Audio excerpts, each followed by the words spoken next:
Hello, everybody. Uh, I don't know if this is working or not. I'm trying to get to my personal YouTube page to see whether it's working. I don't have my glasses on, so I guess I'm not necessarily seeing what y'all seeing. But peace to the nigga nation. So I guess I'm not There you go. There I go. There I go. There I go. See, they told me it was a 10-second delay. Um, what's happening? Um, as I continue my endeavor into, well, I guess it's been a long term endeavor. I've been doing this shit, I guess you could say at least, well, going live, you know what I mean, filming myself talking for a minute. But serious, taking this serious, I guess you could say about a good year or so. You know, blind man shuffling my way through it, picking up whatever tips I can pick up, uh, you know, uh, whatever anybody choose to drop on the ground, for the hungry hound, whatever, man. But yeah, how everybody doing? I got the StreamYard shit up, man. I'm trying to see whether even they just want to see your own motherfucking face on it. I got a hot 1500.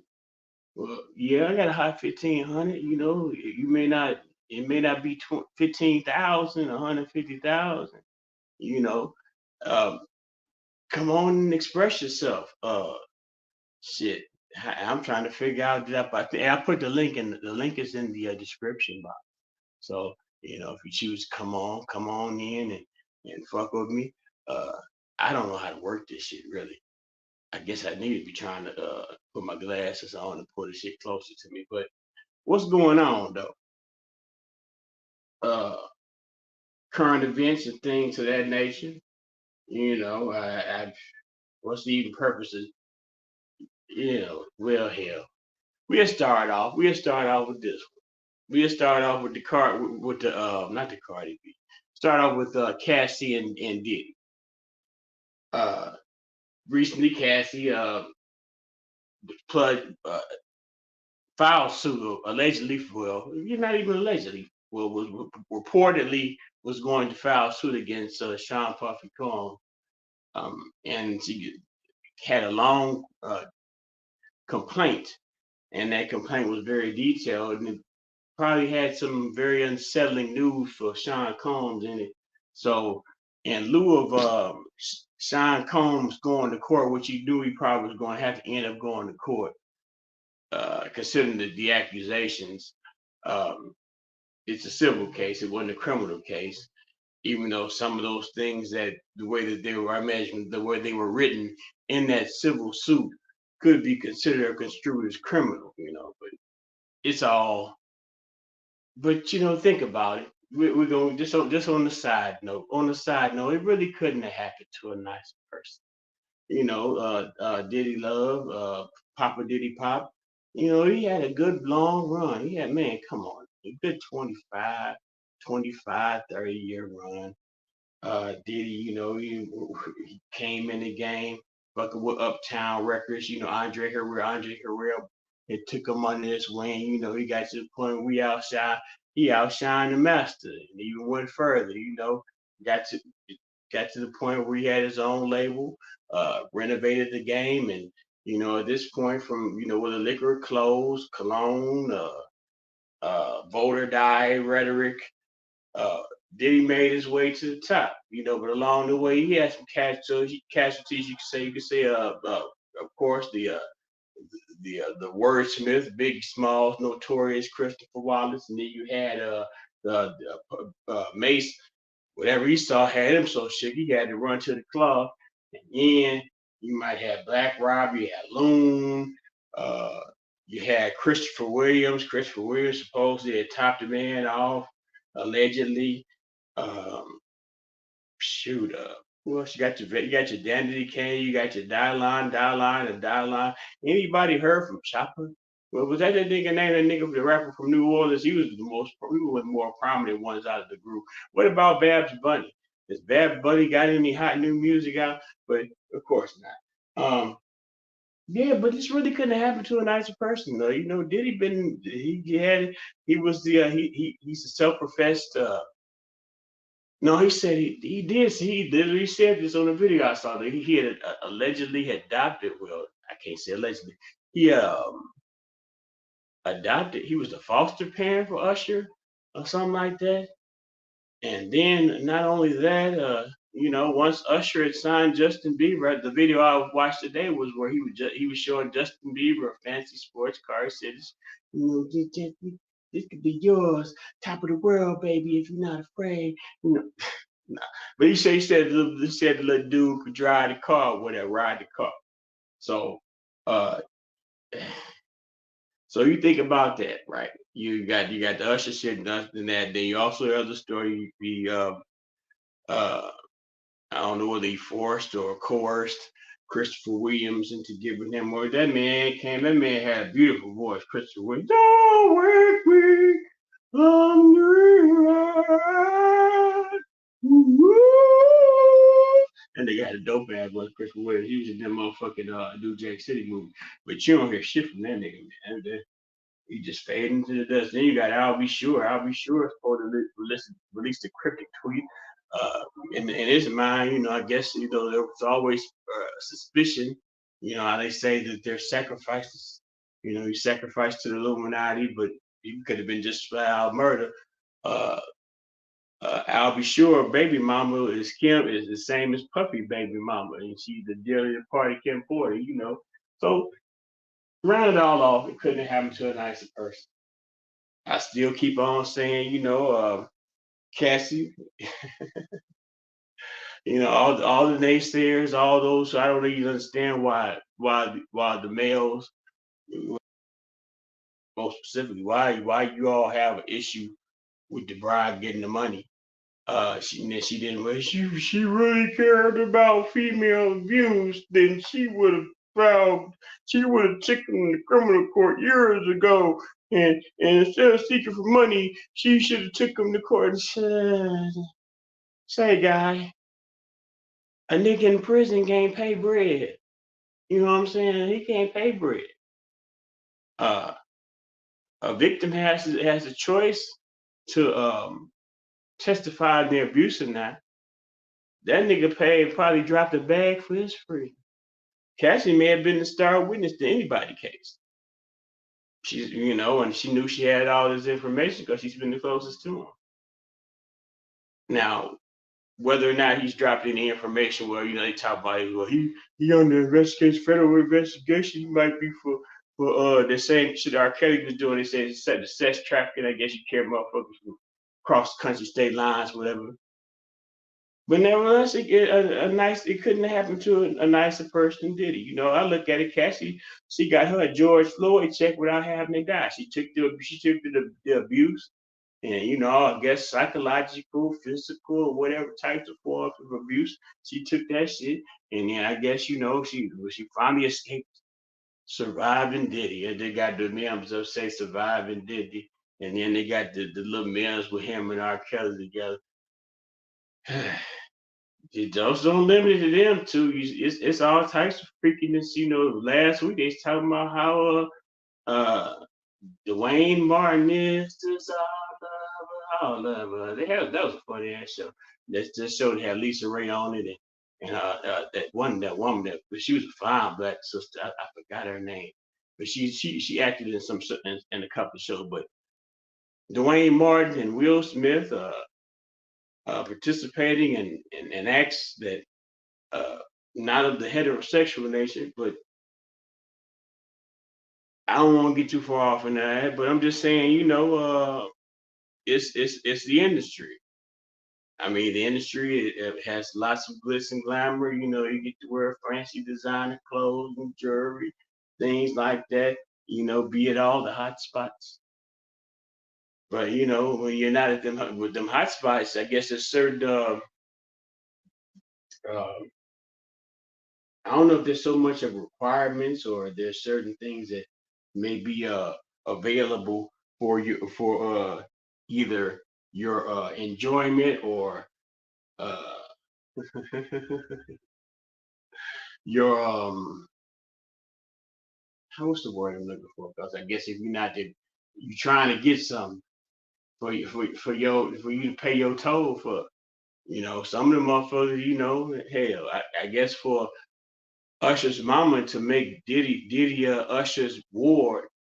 Biggie said he adopted Usher. He took him, and he did. The history says that. That kind of like Jermaine Dupri had him a Bow Wow. Not to say that the Jermaine Dupri done anything to Chad. Uh, Not to say that Puffy did anything to Usher, but they say they tell the story goes around the industry. They said uh stay away from the take that man. Take, take.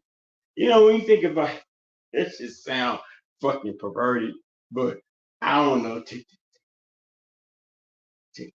Hey, how the fuck you say you supposed to take that nigga? Then like damn. Then you consider all they said Ja Rule was hanging out in one of them rooms with Puffy too. Uh hey man, held the nigga Mace career up 50, 50, 50, 50. He know everything. If he ain't got no problem talking, saying what he know, neither. And I guess that's respectable in the game. Yeah, of course that's respectable. Man, I guess in lieu of being a chatty patty per se. But yeah, one other part about it was, you had the critics of it all. One in particular, Slim Thug. Slim Thug slipped around. Man, I don't understand why niggas talk. Stop talking about these broad shit. Diddy money was your money. When you even go and protest that shit, motherfuckers look around, they don't look at you in your face or listen to what you talking about. They looking around your shoulder, see what you might have hidden in your closet. This nigga Slam Thug said, it should be a time limit to where these you gotta be able to tell you need to tell your abuse as quickly as possible. God damn, nigga. Uh, I understand what you're trying to say. I guess you in the name of protecting your bed, but if a nigga uh sexually abused or raped, when raped a woman, sexually assaulted a woman, or abused a woman, or whatever have you, um, if she doesn't feel comfortable or confident enough to say to speak on it at that point, if there are laws and protections in place to where she can speak on it later, then you're supposed to shut the fuck up. What he did was like, man, now and Slim Thug, a big ass dude, he pretty big fella.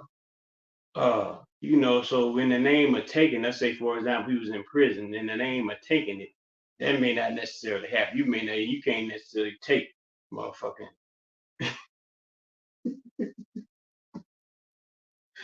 But what I'm saying is like, okay, Nick, bro, niggas probably won't even want to say it. I was abused. Not even saying, just as hypothetical. Not even saying Slim Thug ever been to prison, but just saying the nigga went to prison, and and somehow he got in the radar. One of them guys down there in the Dick Factory, and they decided they had an eye for Slim Thug. Now, like I said, Slim Thug, big dude, but nigga be like, well, like Fleece time, get that nigga some chili, some of that Fleece story chili, that chili, where nigga, the nigga fed the motherfucker. Fleece didn't do it. Fleece said some other nigga fed the motherfucker chili and went up in him and violated him. So it ain't got to be no situation where you got to knuckle up and fight for your ass, nigga. But then you fuck around and know that you've been violated, and then you go years and years and years trying to fight against uh, feeling the effects of that violation.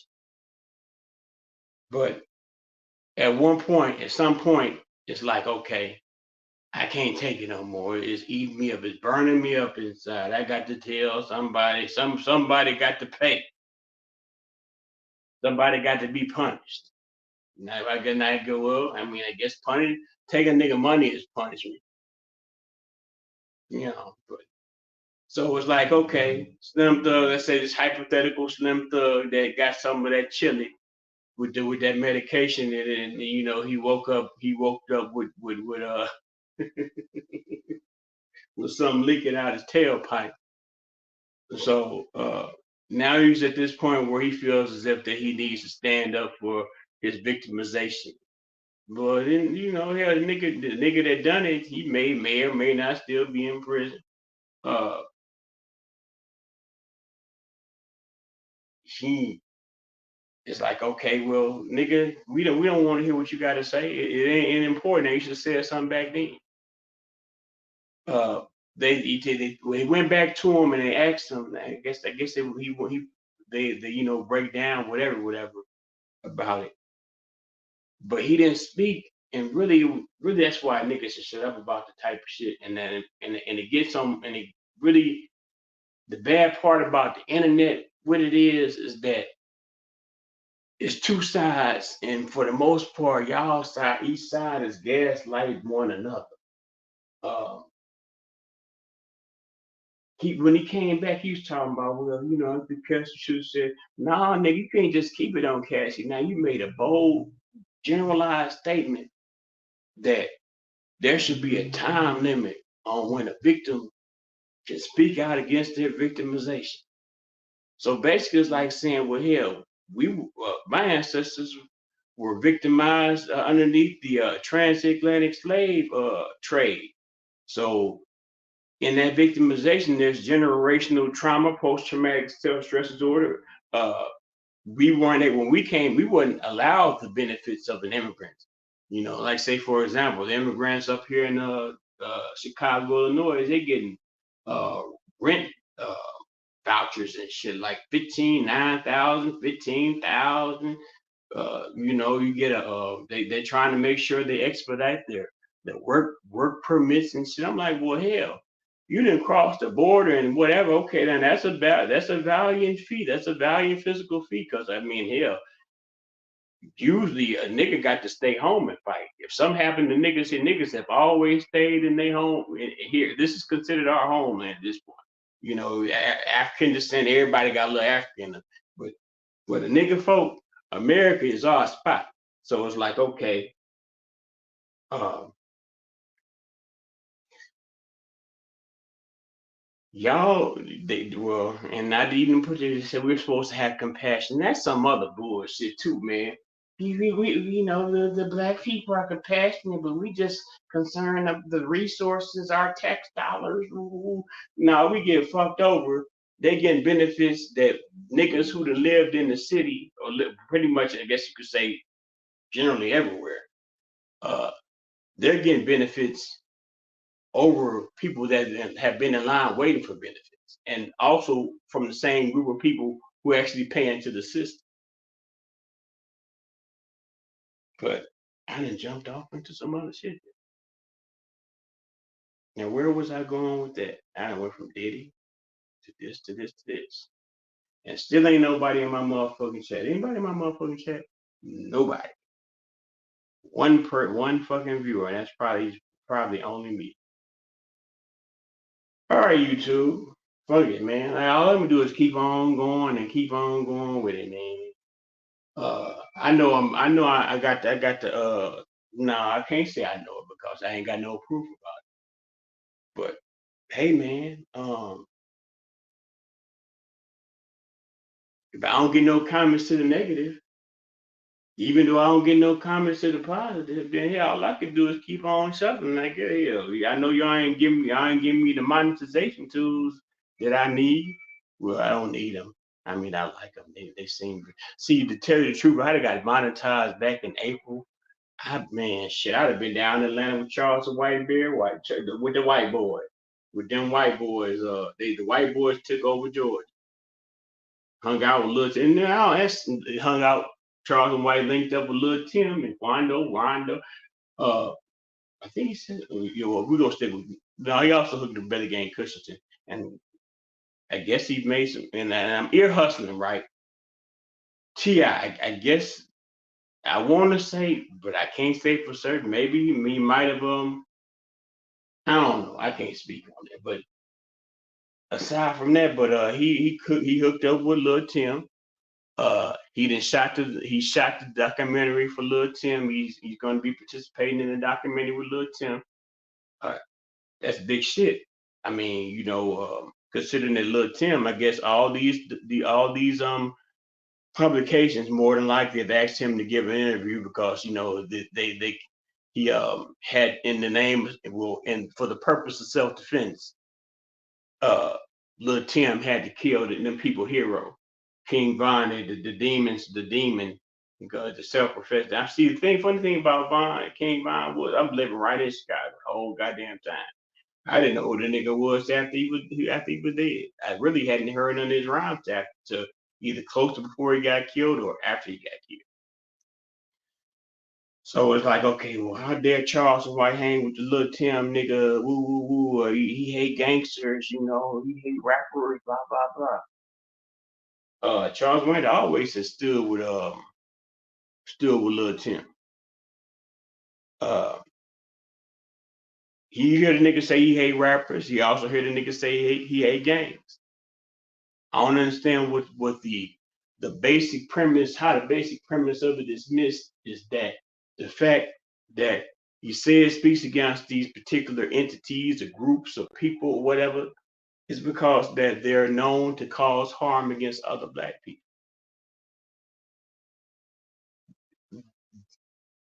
The interesting part about it, and it gets me when I read this shit, how I guess a felon or gangster, gangbanger, a nigga, call a mother, a law-abiding citizen, are you just a civilian, you wouldn't know, we're not from the streets, you wouldn't know. Nigga. And I've been a civilian, I've been streetish. They act like being out in the street for the most part and having to do whatever it is you need to do to get what you need or get what you want. Going through all types of situations and circumstances, making choices, right or wrong choices. Some of those cases, those right or wrong choices lead you in a position that you don't necessarily want to be in, a position of greater captivity. You're already captured by the street. Once the motherfucking police come and get you placed in a cell, that's greater captivity. Then you're in a situation where you're surrounded by other individuals who are captive. I'm all off on some other shit. That's why I need motherfuckers tap in. Nigga don't tap in, fuck with old player. This shit still don't say goddamn thing. YouTube, you ain't shit, baby. Ain't nobody trying to get on my stage. Flav, give it up, Flav. You're a loser. Stop fucking with that shit. Leave that shit alone. It's not for you. Hey. Mm-hmm. You know what I'm saying? My stage wall ain't got now tomato on it though. That's what get me. Shit, motherfucker, tell me how motherfucking bad I am. Talk shit about me. Say I suck. Tell me why I suck. Make up some shit. You give me something to stand on to rebuttal back again.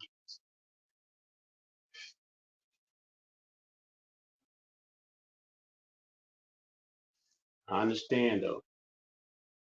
You got to get out. You can't be that. You got to get into something. You got to get in some type of character mode, and that character has to be captivating and intriguing. In the name of character creation, Country Wayne, he had several characters. Um, I don't know why Country Wayne came to my head, but you look at some of these content creators. They have several. They had either have large, big personalities or several types of personalities. I mean, hell, people know me. I'm just, I can't say that because if people knew me, they'd be commenting on my goddamn video. Maybe it's just YouTube. I'm trying out the StreamYard shit. I don't know how well the StreamYard shit works.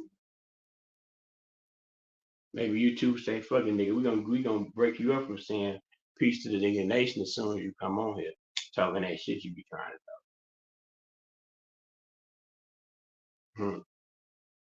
But yeah, man, Charles White out there doing. That's what I was talking about, my nigga Charles White. Charles White met Billy Gang Cushington. Billy Gang Cushington doing tracks with T.I. Uh, uh, Not only that, Gunna Tell. You know, remember Gunna when Gunna went before the judge and he said, well, yeah, it is what it is. People started talking about Gunna snitch. Charles White said he while he was on live when he heard the story, he came up with the statement. Well, I guess it was the statement, the line "Gonna tell, gonna nigga gonna come because it's gonna tell." And then not only did he do that, he took that "Gonna tell" slogan and put it on a motherfucking T-shirt. Uh, Now Gunna then has since come out with one of the dopest albums of 2023. Uh, Young Thug's fathers came out and said, we love Gunna. Gunna ain't doing shit to affect the case. So I say all that to say that while Charles White was in Atlanta, yeah, we and it was able to get in contact with no, no, supposedly Charles talked on the phone with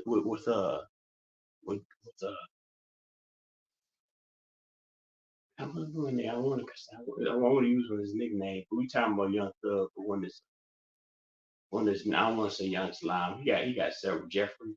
Uh, but he got on the phone with Young Thug, man. And that's big, because it's like, well, hell, not in the name of the motherfucker being a celebrity or whatever. Not in the name of him being one of them rapping ass niggas, but in the fact, well, hell, uh, if this Charles White is such the person that y'all portray him to be, and if Young Thug is such a person that this type of person y'all portray him to be, then that type of call shouldn't even be made at all.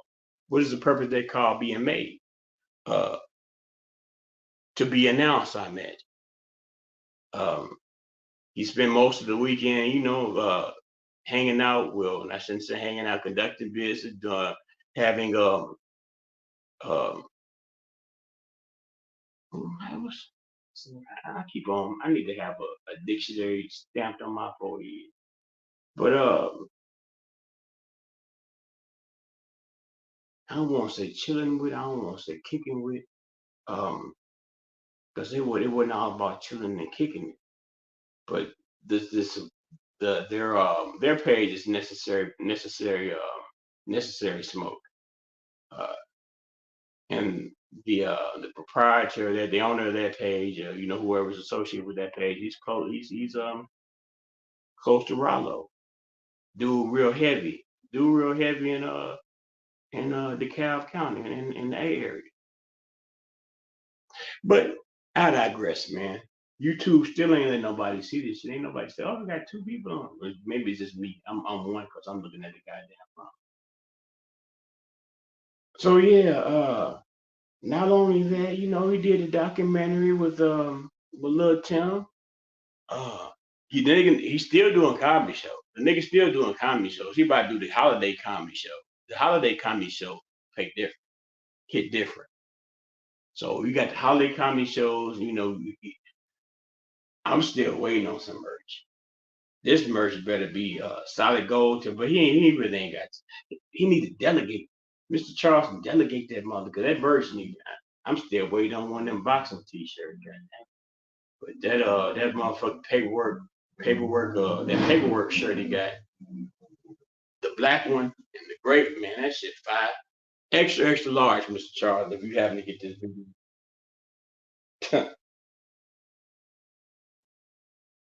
But yeah, man, we talked about Cassie, we talked about this, and this. But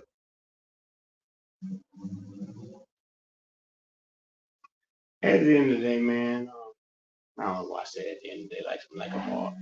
But what I'm saying, boy, I was talking about Charles, I was talking about the motherfucking nigga nation. So talking about nigga nation business. What this man has managed to do, man, just talking on this motherfucker, you can't use you watch the whole entire journey. as it took place. I don't know why y'all niggas are still talking, especially talking with acrimony on your tongue about this nigga. Old nigga, be quiet. I'm an old nigga. I can tell you, nigga, old nigga, shut your motherfucking ass. Shut up, be quiet. Why would you have crit? You just want to find something. And even if you find something, then what? What does it do for you? How does it uplift you? How does it change your situation? See, when we talk about idol worship, y'all must y'all talk about idol worship. I guess y'all idolize Charles. No, my nigga. No, we love that nigga the funniest nigga on earth to me, and he's smarter than the motherfucker. I love the nigga. I love the nigga. Get it. But why would I put him? I don't put nobody on. You know, you don't put no man on. You don't put no man before. First of all, I had a grandpappy. I guess I had two grandpappies. I only really knew one grandpappy, and I got a daddy. Uh, albeit they may be deceased, I don't need a new dad. Uh, for better or for worse, you know. So it's like, okay, you show respect for this person. Uh, this person does things that are deemed worthy of respect, but somehow it's not the young ones, it's the old ones. I mean, if you get to the point where you're like over, I'm gonna be generous. If you're over 37 and still having bouts with uh emotion having an emotional reaction, either a physical reaction or whatever type of reaction off of your emotions to the fact that it will make you hmm, I guess it's all relative, do something detrimental to your particular space and time. Man, this shit sucks so bad. I just don't know. Nigga Nation or none, y'all, man. Uh, it's getting bigger and bigger though. I mean, I'm just gonna stay down and in the process, sooner or later I may be able to get down. I'm going to Detroit. When the niggas go to Detroit, I'm taking my motherfucking ass to Detroit. I might give me a motherfucking Econo Lounge or something, but shit, that Detroit shit gonna be a motherfucker. Peace and love, y'all. Let me get off here, man. Ain't nobody fucking with me like y'all need to be fucking. Show me what I need to do, goddamn it. Nigga Nation and nothing. Peace and love.